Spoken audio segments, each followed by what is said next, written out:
Assalamualaikum warahmatullahi wabarakatuh. Selamat malam untuk yang terhormat Bapak Dr. Insinyur Gatot Kutsiaji, STMSI, selaku dosen pengampu mata kuliah Manajemen Operasional. Sebelumnya, perkenalkan nama saya Marinduri Salah Rahmadia dengan nomor induk mahasiswa 10123100037. Di sini saya akan memaparkan ulang tentang hasil pengerjaan tugas ujian tengah semester yang telah saya kerjakan tadi. Baik, untuk soal A yakni pertanyaan dengan jawaban benar atau salah. Untuk yang nomor 1 sendiri adalah mengenai pengertian tentang operation strategy. Nah, di soal sendiri mengatakan bahwa operation strategy adalah pemilihan prioritas yang digunakan sebagai kekuatan untuk bersaing atau dikatakan sebagai competitive weapons yang terdiri dari faktor biaya, kualitas, kecepatan, dan ketepatan penyerahan barang serta fleksibilitas. Nah, di soal nomor 1 sendiri saya menjawab benar. Kenapa? Sesuai dengan penjelasan yang ada di PPT dan juga penjelasan yang sudah dijelaskan oleh Bapak Gatot sendiri, pengertian tentang operation strategy adalah sebuah strategi untuk memilih beberapa faktor untuk dijadikan prioritas atau dijadikan sebagai sesuatu yang dicondongkan untuk sebagai kekuatan bagi produk yang kita jual kepada masyarakat.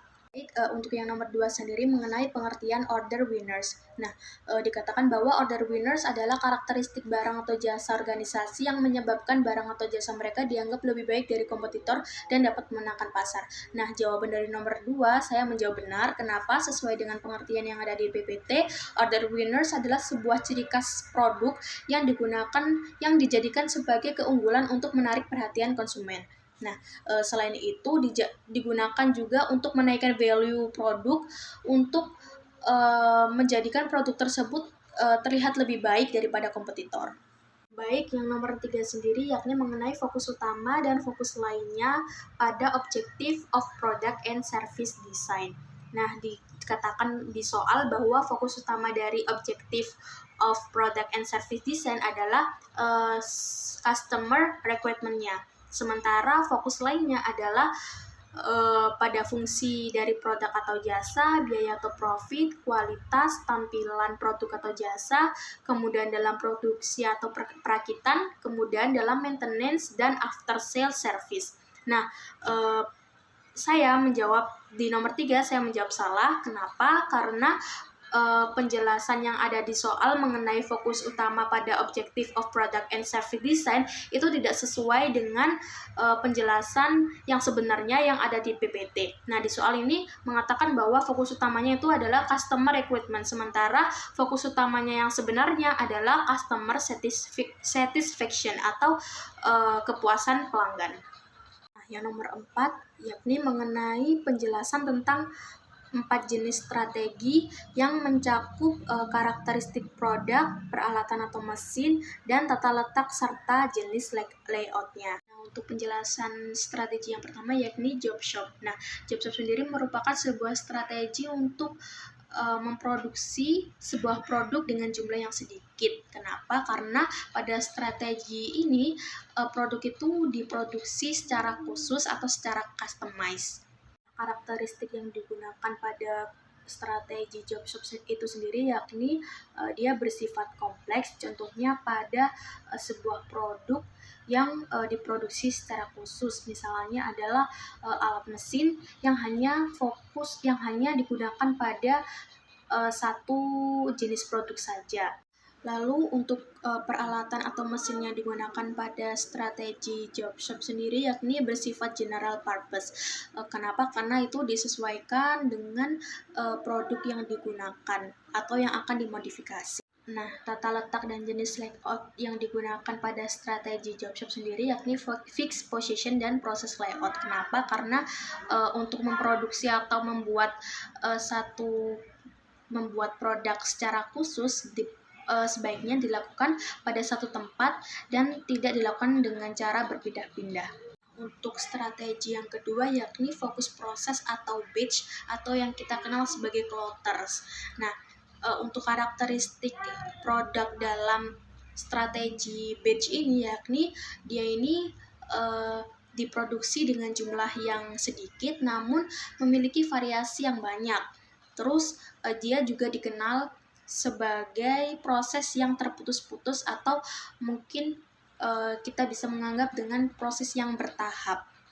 Nah, peralatan atau mesin yang digunakan dalam strategi batch ini adalah peralatan atau fasilitas yang biasanya itu di setup ulang atau dimodifikasi sesuai dengan produk yang akan diproduksi.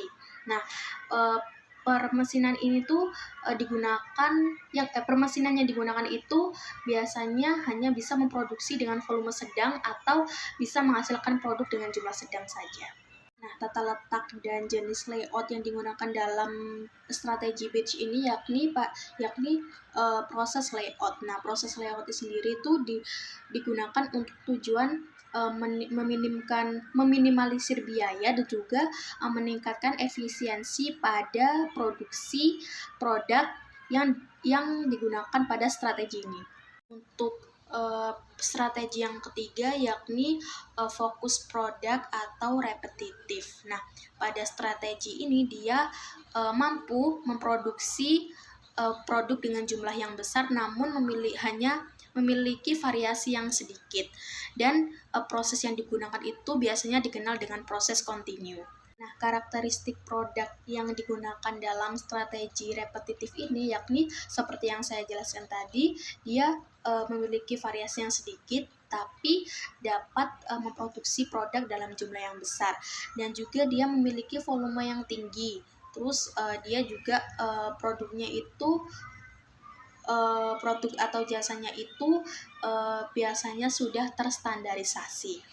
Untuk peralatan atau permesinan yang digunakan pada strategi repetitif ini biasanya mesinnya itu dia bersifat fleksibel dan juga dapat memproduksi dalam jumlah yang besar sesuai dengan pengertian yang sudah saya jelaskan tadi. Tata letak dan jenis layout yang ada pada strategi repetitif ini yakni proses tahapan perakitan atau dia ini prosesnya yaitu secara bertahap atau secara berurutan. Nah, untuk strategi yang keempat yakni fokus pada proses berulang atau continue. Nah, pada strategi continue ini dia biasanya menggunakan modul atau biasanya menggunakan proses secara kontinu. Nah, karakteristik produk yang digunakan dalam strategi kontinu ini adalah dia ini barangnya itu berupa barang non-diskrit atau barang yang tidak bisa dihitung secara butir. Biasanya dihitung dengan secara kiloan, liter, dan lain sebagainya. Nah, volume yang dimiliki dari produk dari produk yang sesuai dari strategi ini yakni volumenya itu sangat tinggi, dan juga outputnya ini sudah terstandarisasi melalui proses flow line atau continue dan hampir tidak memiliki variasi atau biasanya jenisnya itu saja. Peralatan atau mesin yang digunakan untuk memproduksi produk sesuai dengan strategi continue ini biasanya dia ini bersifat dapat beroperasi secara terus-menerus tanpa henti, dan juga dia memiliki sistem kontrol yang kuat. Nah, tata letak dan jenis layout yang digunakan dalam strategi continue ini yakni menggunakan continuous flow layout yang mana jenis layout tersebut itu digunakan untuk mendukung proses produksi secara terus-menerus tanpa henti yang sudah saya jelaskan tadi. Nah, penjelasan tadi merupakan jawaban dari nomor 4 bagian A. Nah, di sini saya akan menjelaskan jawaban dari nomor 4 bagian B. Nah, di bagian B sendiri itu menjelaskan tentang contoh dari masing-masing strategi yang sudah saya jelaskan tadi. Yang pertama adalah contoh dari job shop, yakni ada jasa praktek kedokteran, toko stempel, dan juga jasa reparasi elektronik. Nah, mereka ini kan digunakan produksinya itu diperlakukan secara khusus. Lalu yang kedua adalah contoh dari strategi batch, yakni ada toko roti, jasa penerbangan, dan bioskop. Lalu Yang ketiga adalah contoh dari strategi repetitif, yakni ada perakitan pesawat, perakitan mobil, dan perakitan truk atau bus. Perakitan bus. Lalu yang keempat yakni contoh dari strategi kontinu. Nah, seperti yang jelaskan tadi, produk-produk yang digunakan, produk yang diproduksi dalam strategi kontinu ini kan dia kan sifatnya itu tidak bisa dihitung secara butir, atau dia ini hanya bisa dihitung dalam secara kiloan atau liter. Nah, contohnya yakni produk gula, baja, dan tepung terigu. Nah, pada nomor 5 bagian A ini merupakan penjelasan dari pengertian lean production. Nah, di sini saya menjawab bahwa lean production adalah sebuah kegiatan produksi yang dilakukan secara terus-menerus untuk mencapai kesempurnaan produk dengan menuntut proses belajar, kreativitas, dan kerjasama antar tim. Nah, melakukan produksi secara terus-menerus itu artinya mereka melakukan perbaikan secara terus-menerus. Karena apa? Karena setiap harinya atau setiap waktunya kompetitor itu pasti melakukan inovasi dan perkembangan pada produk mereka, sehingga pada perusahaan yang misalnya kita jalani ini seharusnya kita melakukan perbaikan secara terus-menerus untuk mempertahankan kompetitif kita, sehingga kita tidak ketinggalan pada produk kompetitor. Nah, pada nomor 5 bagian B ini menjelaskan tentang berapa persen perbaikan yang dilakukan oleh perusahaan Jepang yang ada di Amerika setelah mereka melakukan proses lean producer untuk mengoptimalkan produktivitas dan operasional produksi mereka. Nah, di sini terdapat 7 parameter yang akan menjadi tolak ukur peningkatan proses perbaikan tersebut. Nah, parameter yang pertama adalah persediaan. Perusahaan Jepang ini sudah mengalami perkembangan dengan ditunjukkan turunnya tingkat persediaan yang awalnya 1,6% menjadi 0,2% setelah melakukan lean production. Nah, di sini dapat disimpulkan bahwa perusahaan Jepang yang ada di Amerika ini sudah mengalami perbaikan dengan turunnya persediaan mereka. Nah, hal tersebut menunjukkan bahwa tingkat penjualan yang ada di perusahaan Jepang tersebut sudah meningkat dengan mereka melakukan lean production tersebut. Artinya perusahaan Jepang yang ada di Amerika tersebut sudah mengalami perkembangan. Nah, untuk parameter yang kedua adalah mutu yang dikhususkan pada tingkat kerusakannya. Nah, setelah melakukan lean production, perusahaan Jepang yang ada di Amerika ini tingkat kerusakannya itu sudah mengalami penurunan sebanyak 5%, yakni yang awalnya 65% menjadi 60%. Hal tersebut menunjukkan bahwa perusahaan Jepang ini tuh sudah mengalami perbaikan atau perkembangan dalam meminimalisir kerusakan yang ada pada perusahaan mereka. Untuk parameter yang ketiga yakni tempat. Nah, perusahaan Jepang yang ada di Amerika ini sudah menunjukkan adanya perbaikan dengan mulai menyempitkan tempat atau wilayah yang ada di perusahaan mereka. Hal tersebut ditunjukkan dengan turunnya persentase tempat yang awal mereka sebelum melakukan lean producer, yakni presentasinya sebesar 9,1% turun menjadi 5,7%.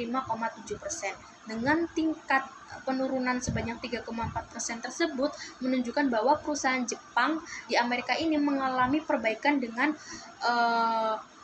mengefisiensi ruangan yang ada di perusahaan mereka, sehingga saat mereka melakukan kegiatan produksi mereka tidak memakan waktu yang cukup lama. Nah, untuk parameter yang keempat yakni adalah peran supplier. Perusahaan Jepang yang ada di Amerika tersebut sudah menunjukkan adanya perbaikan yang ditunjukkan dengan meningkatnya peran supplier yang cukup signifikan, yang ditunjukkan dengan besar persentase yang awalnya 14% menjadi 51%. Dengan tingkat peningkatan persentase sebanyak 34% tersebut menunjukkan bahwa perusahaan Jepang ini itu sudah melakukan pengeratan hubungan dengan supplier, sehingga mereka ini sudah saling percaya dan juga sudah memiliki hubungan yang cukup baik, sehingga hal tersebut juga dapat memberikan keuntungan kepada kedua belah pihak, yakni pada pihak supplier dan juga pihak perusahaan Jepang tersebut. Nah, untuk parameter yang kelima yakni adalah pelatihan tenaga kerja. Pada parameter ini, perusahaan Jepang yang ada di Amerika telah melakukan peningkatan pelatihan pada karyawan-karyawan mereka. Hal ini ditunjukkan dengan adanya peningkatan persentase pelatihan tenaga kerja yang awalnya 370% menjadi 380%. Nah, dengan tingkat peningkatan sebesar 10% ini, perusahaan Jepang yang ada di Amerika tersebut dapat mengoptimalkan kinerja karyawan-karyawan mereka, sehingga mereka dapat menghasilkan atau mengembangkan produk yang sesuai dengan keinginan masyarakat, atau mengembangkan produk secara inovatif untuk menghasilkan produk dengan kualitas yang baik. Nah, untuk parameter yang keenam ini adalah saran atau karyawan. Pada parameter ini, perusahaan Jepang yang ada di Amerika mengalami peningkatan saran yang diberikan oleh karyawan. Hal tersebut ditunjukkan dengan adanya peningkatan persentase yang awalnya 1,4% menjadi 61,6%. Peningkatan persentase tersebut cukup signifikan, yakni sebesar 60,2%. Nah, hal tersebut menunjukkan bahwa ada banyak yang harus diperbaiki pada perusahaan yang ada di pada perusahaan Jepang yang ada di Amerika tersebut, khususnya dalam hal kesejahteraan karyawan.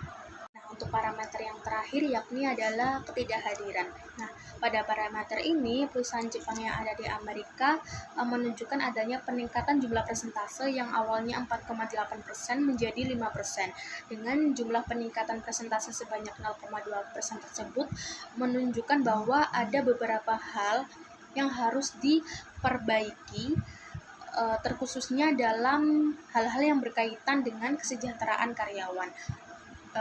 Seperti yang saya jelaskan pada parameter sebelumnya, bahwa kesejahteraan karyawan pada perusahaan Jepang yang ada di Amerika tersebut harus lebih diperhatikan dan juga harus diberikan peningkatan, sehingga produktivitas karyawan tersebut tidak mengalami penurunan. Nah, untuk soal yang nomor 6 yakni menghitung titik impas atau BEP dalam unit dan juga menghitung titik impas dalam dolar dengan menggunakan metode aljabar serta menggambar grafik titik impasnya. Nah, hal-hal yang diketahui dalam soal nomor 6 ini yakni harga jual per unitnya atau price-nya adalah sebesar $4, fixed cost-nya atau total atau biaya tetapnya adalah $10, labor cost-nya atau biaya tenaga kerjanya adalah $1,5, dan juga material cost-nya atau biaya materialnya atau biaya bahan bakunya adalah sebesar $0,75. Yang ditanyakan kan adalah BEP dalam unit dan BEP dalam dolar. Nah, yang pertama adalah menghitung BEP dalam unit terlebih dahulu. Rumus dalam BEP unit adalah fixed cost dikurangi dengan selisih antara price dengan variable cost. Nah, variable cost sendiri itu merupakan penjumlahan dari labor cost dan juga material cost. Nah, labor cost-nya sendiri kan tadi jumlahnya adalah 1,5%, dan juga material cost-nya sendiri adalah 0,75%. Nah, jika mereka dijumlahkan maka hasilnya sebesar 2,25%. Nah, dari hasil tersebut sudah ketemu bahwa jumlah variabel cost-nya adalah 2,25%. Nah, sekarang adalah menghitung BEP dalam unitnya. Berarti seperti yang ada di dalam rumus tadi, bahwa dapat dijabarkan $10 dibagi dengan selisih antara price dengan variable cost, dengan price-nya itu sebesar $4 dan juga variable cost-nya adalah sebesar 2,25%. Nah, dengan penjumlahan tersebut didapatkan hasil 5,71 unit.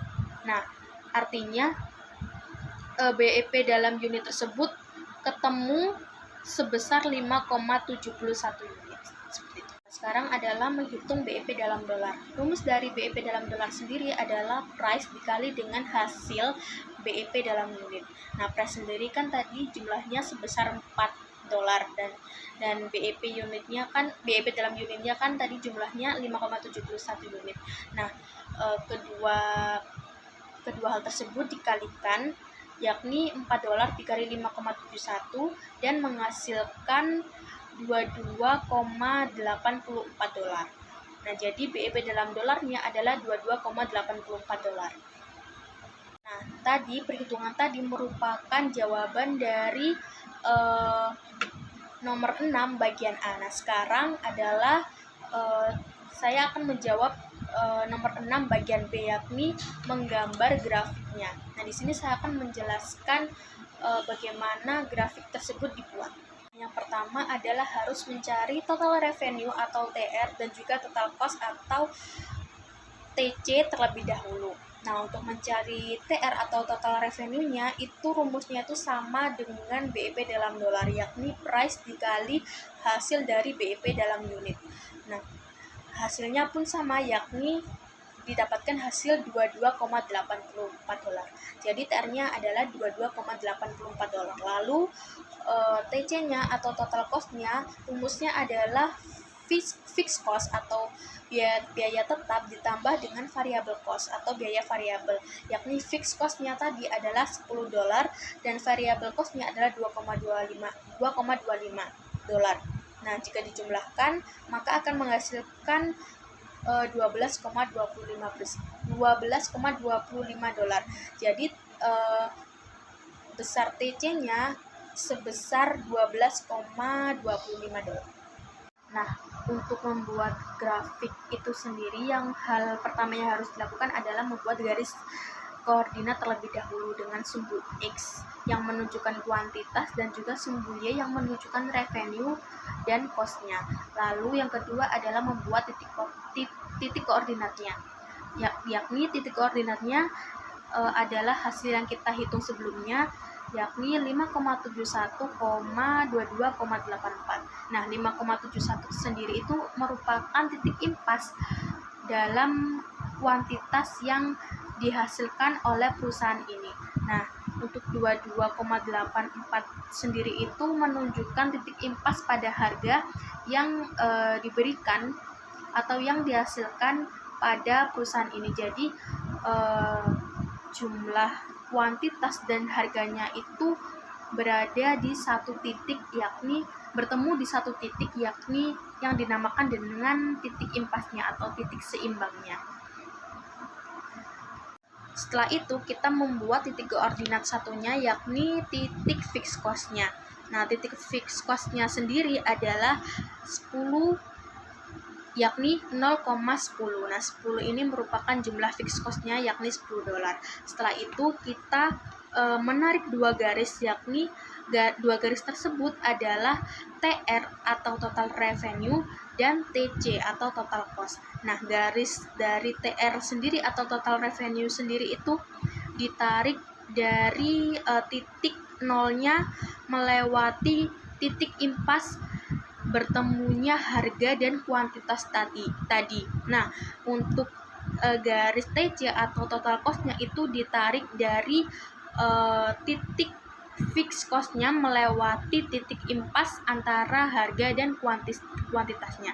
Untuk gambar lebih jelasnya bisa dilihat di lembar jawaban yang telah saya kirim. Nah, untuk soal yang terakhir, yakni ada 4 pertanyaan, yakni ada menghitung produktivitas parsial terhadap masing-masing sumber daya, lalu ada menghitung produktivitas multifaktor yang di luar modal, lalu menghitung produktivitas totalnya, dan juga menghitung kenaikan produktivitasnya. Nah, hal-hal yang diketahui dari soal nomor 7 ini, yakni ada output yang dihasilkan atau nilai produksinya adalah 7.200 atau 3.600, lalu ada biaya tenaga kerja yang atau biaya tenaga kerja yang termasuk upah dan gaji yakni sebesar 900 atau 450. Lalu ada biaya material yang termasuk bahan baku dan bahan penolong yakni sebesar 1.200 atau 600. Lalu ada modal yakni sebesar 1.500 dan 750. Lalu ada biaya energi yang termasuk bahan bakar dan listrik yakni sebesar 900 atau 450, dan ada biaya lain-lain yang sebesar 600 atau 300. Nah, untuk soal pertama yang ada di nomor 7 ini yakni menghitung produktivitas parsialnya. Nah, produktivitas parsial merupakan perbandingan antara output dengan salah satu faktor yang ada di perusahaan. Pada soal ini merupakan perusahaan PT 3 ABS. Nah,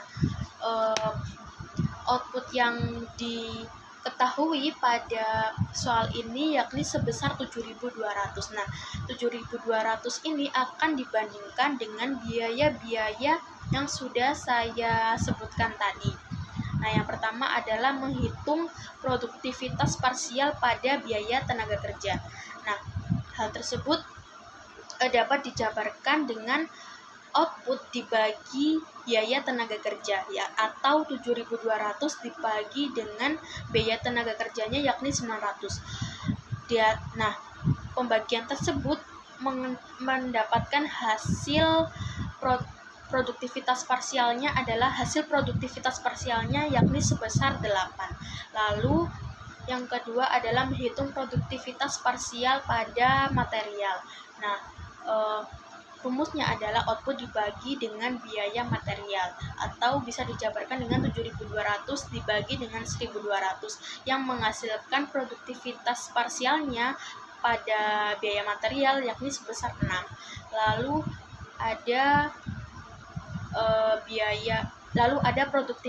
lalu kita menghitung produktivitas parsial pada modal yakni rumusnya sama seperti tadi yakni output dibagi dengan modal, atau bisa dijabarkan dengan 7.200 dibagi dengan 1.500 yang menghasilkan produktivitas parsialnya yakni 4,8.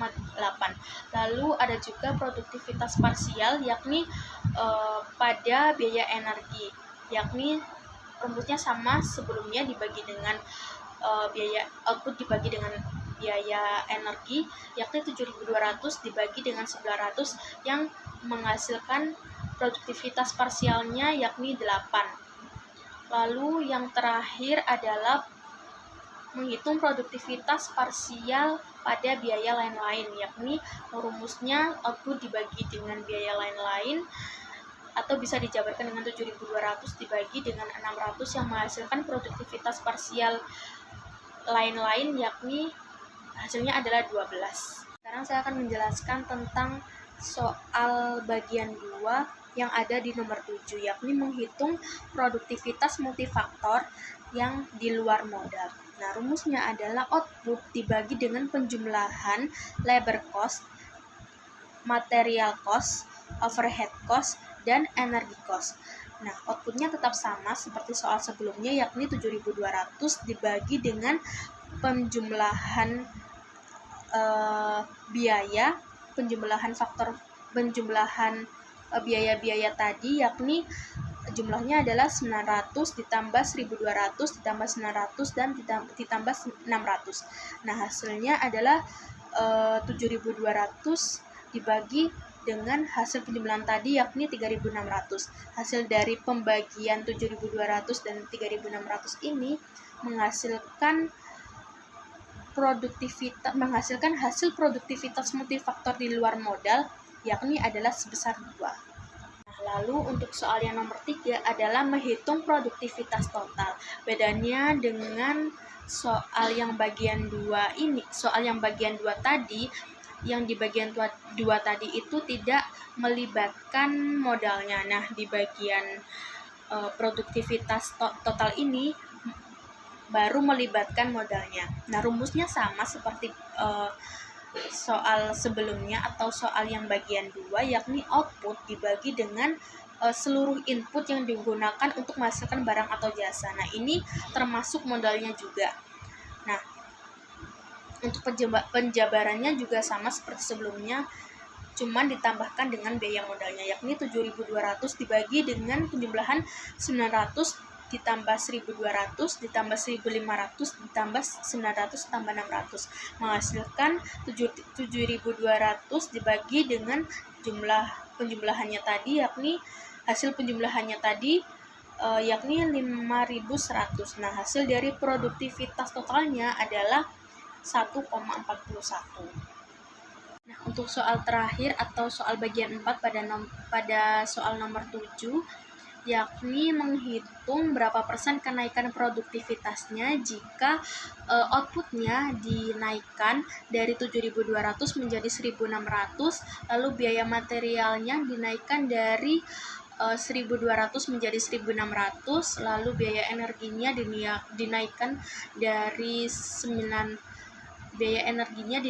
dari 900 menjadi 1.200, lalu biaya lain-lainnya itu dinaikkan dari 600 menjadi 800. Nah, upaya penaikan tersebut itu dilakukan untuk meningkatkan perputaran penjualan sehingga biaya tenaga kerja dan modalnya itu bisa tetap terjaga. Nah, untuk menghitung tingkat produktivitasnya, itu hal pertama yang harus dilakukan adalah menghitung produktivitas totalnya terlebih dahulu. Nah, tadi kan ada beberapa biaya-biaya yang telah dinaikkan. Nah, itu dihitung produktivitas totalnya terlebih dahulu. Nah, rumusnya sama seperti soal sebelumnya, yakni output dibagi dengan seluruh input yang digunakan untuk menghasilkan barang dan jasa. Nah, jika dijabarkan, yakni 1.600 dibagi dengan 900 dibagi dengan penjumlahan seluruh inputnya, yakni 900 tambah 1.200 ditambah 1.600 tambah 800 tambah 1.500. Nah, hasilnya adalah hasil dari produktivitas totalnya, yakni adalah 1,6. Nah, setelah menghitung produktivitas totalnya, sekarang saya akan membahas tentang bagaimana cara menghitung kenaikan produktivitasnya jika dipersenkan. Nah, rumusnya adalah nilai akhir dikurangi nilai awal dibagi dengan nilai awal dikali dengan 100%. Nah, nilai akhir adalah nilai produktivitas yang telah dinaikkan beberapa biayanya tadi, yakni menghasilkan 1,6. Lalu untuk nilai awalnya tadi yakni sebesar 1,41 dikurangi dengan nilai awal yang sama yakni 1,41. Nah, hasil dari perhitungan tersebut akan dikalikan dengan 100%. Nah, setelah dikalikan dengan 100%, hasil yang didapatkan atau hasil dari kenaikan produktivitasnya setelah dipersenkan yakni menghasilkan hasil 13,475%, atau jika dibulatkan menjadi 13,48%. Jadi kenaikan produktivitas setelah dinaikkan beberapa biayanya tadi yakni sebesar 13,48%. Sekian dari video yang saya buat. Saya mohon maaf bila ada kesalahan kata maupun perbuatan, dan juga bila ada kata-kata saya yang terbelit-belit tadi, saya juga mohon maaf. Saya undur diri. Terima kasih. Wassalamualaikum warahmatullahi wabarakatuh.